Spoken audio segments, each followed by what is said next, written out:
Hey, what is going on, everybody? Boilon here, back for another video on Raid Shadow Legends, and we're going to be doing something that I did not expect to do, and that is to pulling shards during the clan versus clan regular tournament. It's not even a personal CVC. Why am I going to be doing that? Well, that's because we're going to be talking about the characters that you can pull in this Ancient Shards 1+1. I don't know why I said it like that.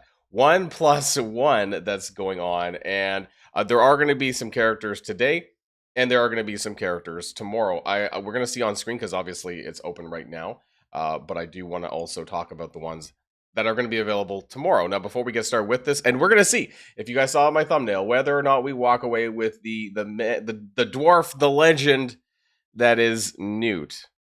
Okay, now this is kind of crazy because I have the legend. But what's better than one GNUT than having two GNUTs? Am I right? So we'll see if that ends up happening. And also because I haven't taken advantage of a 1+1 in a very long time. Now, before we get started with the rest of the video, I do want to remind people that if you haven't started playing Raid yet, what are you waiting for? Get up from out of that rock, have some fun like I am. Right here, this account, you get this legendary Artak, amazing start with Farrakhan the Fat, Fenix, and Krydan the Blue. Also, you can get your hands on Pelops the Victor, legendary from the Argonites faction. All you gotta do is use the promo code RAID7 in the first 48 hours of a brand new account. Okay, so where my Ancient Shards currently sit at is, if I've tracked properly, I pulled 170 Ancient Shards, which means I'm about 30 from the Mercy, and I think the maximum with Ancient Shards anyways, it does go up by 5% actually per Ancient, so it goes up pretty quick.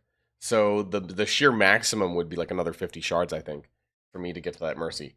And it is a 1+1, right? Summon any Legendary Champion to get a different one, extra one as a bonus. Now, for this, right, there's some pretty interesting characters. Some people who might have already honestly done this from their fusion token currently. Actually, I have to summon mine today for Hagaba. I say that kind of disgustingly, but I am doing it.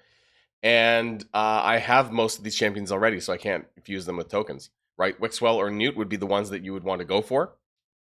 Here in today, I have Wixwell. You don't really need a second Wixwell, but having a second GNUT, though, can allow for some pretty funny shenanigans. For the epic, if you do not have Lady Mikage yet, Delaja would be the one for you, because that's very helpful in making sure that you get as many Lady Mikage epic fusion characters as possible. I do have that finished, though, and honestly, my Stag Knight's at +4 as well. So, I think Delaja is like an okay character. I thought she was standalone. I don't know. Maybe not. Shield buff, actually. So maybe, you know what? Maybe I'll just take it. I don't know. It's not really that big of a deal. But I do want to talk about the characters that are going to be available tomorrow on day 2. So today is Tuesday. This is tomorrow's Wednesday versions, and He-Man is on there. But hey, I would not do this specifically for He-Man. But if you're one of these people who like chase limited time characters, I think he's honestly going away very soon. We have Pelops the Victor, right, from my promo link, from the promo code that you can get for new accounts. Cheshire Cat, Duchess Lilitu, and Esther Dreamsong. Of all of those, I would actually say, if you don't have Pelops, it's probably the best one. Otherwise, Duchess Lilitu, an amazing support character still. And I don't know why anyone would be pulling Voids at this point in time, but there you go. Shuzen is very good as well. Epic Champions. Well, I guess Ilfrig is also from the Lady Mikage fusion, so there's 2 Lady Mikage fusions actually if you need them. So keep that in mind as well for tomorrow. But we're going to be pulling here on this, and we're going to be pulling for GNUT. So let's get this started, right? There's going to be a little bit of CVC points, I suppose. Let's put that playlist music. Where's my summoning playlist? And I'm kind of low energy today, so no Kamehamehas, no Hadoukens, anything like that. So let's just open the shards and see what happens here today. This is we're gonna have to do at least 5 of these 10 pulls, right? So you never know, might get something. Nope, all rares, all 1,500 points. Okay, nothing really great there. Let's do it one more time. Let's see how many of these we have to pull before we do get the legendary in question, and what the second one is. 2 epics, okay? Spider Yarg. Get some food, right? We need to stock back up on food a little bit, probably. Okay. Is it going to be this one? Or we're going to be dipping into the Mercy? Let's find out. Probably going to be dipping into the Mercy. What do we got here today? Okay, we're at 200, basically. So I'm expecting it any moment. My morning tea. It's probably going to be on this bowl. Even if it's not Newt, you know, it's still going to be 2 legendary characters, and hopefully it's something that I could use. You know, realistically, I just want to kind of put into perspective, guys. Progressive chances on legendaries are very low. I believe it's around 4% chance, because it is 15x, but there are a lot of champions. There's a lot of legendary champions in the pool nowadays. Other creators have done videos on this. I am not going to count them all up, but there is a lot. And last I checked, it was in the 4% range. So it's not great, right? But it's better than nothing, I suppose, when you're just chasing certain characters. There we go. What the fuck is these? Actually, they're 2 I don't have. So it was good CVC points. Bad Alcazar and King Garrick. Now this guy looks familiar. I don't know if he got a rework. Did he get a rework? I don't know. Did he get a rework? I feel like I might have seen this guy in the last year, but I'm not entirely sure. 4-hitter. They do ignore target's defense.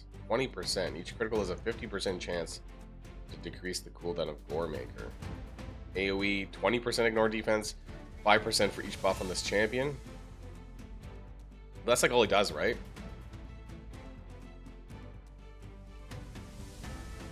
Passive increases speed up to 30 stacks. And crit damage. Oh, only up to 35%. Oh, up to 30. Ah, boo. I thought it meant 30 times, like times 6. For each enemy this champion kills in a round, will not reset the champion is killed. I don't know if this guy did get a rework. It seems kind of lackluster. Bad Alcazar. Now, I've known him as the boss from campaign. I don't think he did also get a buff. All allies inflict 20% more damage against targets under poison debuffs. I think this guy is good for like Demon Lord, but obviously I'm well past that. He only has 2 skills? Oh, fuck. AoE attack heals champion and all allies by 20% of the damage inflicted. Okay. AoE cleanse, continuous heal, and poisons on enemies. Is this guy, you know, gonna be getting a rework too? Is a very basic kit, but he's only got 2 skills? Oh, God, guys. I don't think I pulled the right characters this time around. And I guess there's 5 more pulls, so I'm 5 shards into my Mercy now. Okay, guys. That wasn't so hot, but maybe yours will do better. Also, make sure that if you haven't done your fusion yet, that you do this. Obviously, for me, it's going to be Hagaba. Rest in peace. I'm sorry, guys. This is just how I told you my why I'm doing this yesterday in my video there. We're going to be doing this, and we're getting Hagaba. Hey, we're going to get some coalition points through this. And I might actually finish the coalition at the 10,000 point range. It was Hagaba. Sadly. There we go. And also, don't forget, I just wanted to point out that now is a great time to be farming your Minotaur. Because of the quests that are available. I did a little bit yesterday. I kind of forgot. I should have waited for the CVC, even though it's not personal CVC.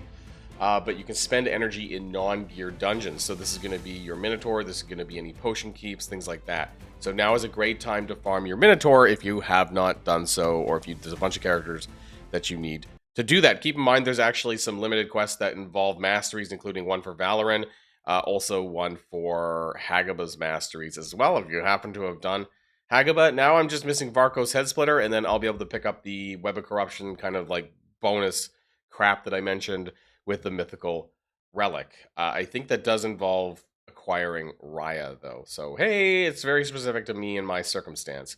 Also, if you did happen to pull Hagaba, there's some additional quests here to use her in stage 25 of the event dungeon. So I guess I'm going to go ahead and do some of this stuff off screen. Anyways, let me know, guys. Did you pull for the Ancient Shards 1+1? Did you get anything good? Please let me know.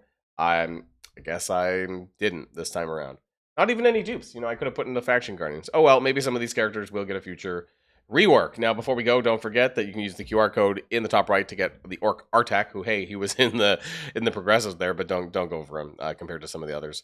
Varric and the Fat, Fenix and Cryon and the Blue. Also, on this promo link. Don't forget that you can also use the code RAID7 within the first 48 hours of a brand new account to get Pelops the Victor as well. Amazing legendary from the Argonauts faction. That's it for me, everyone. Have a great day. Hope your luck was better, and I'll see you all on the next one. And if you like this video, make sure you hit that subscribe button if you haven't already, and you'll be greatly helping out the channel. Have a great day, and I'll see you guys on the next one.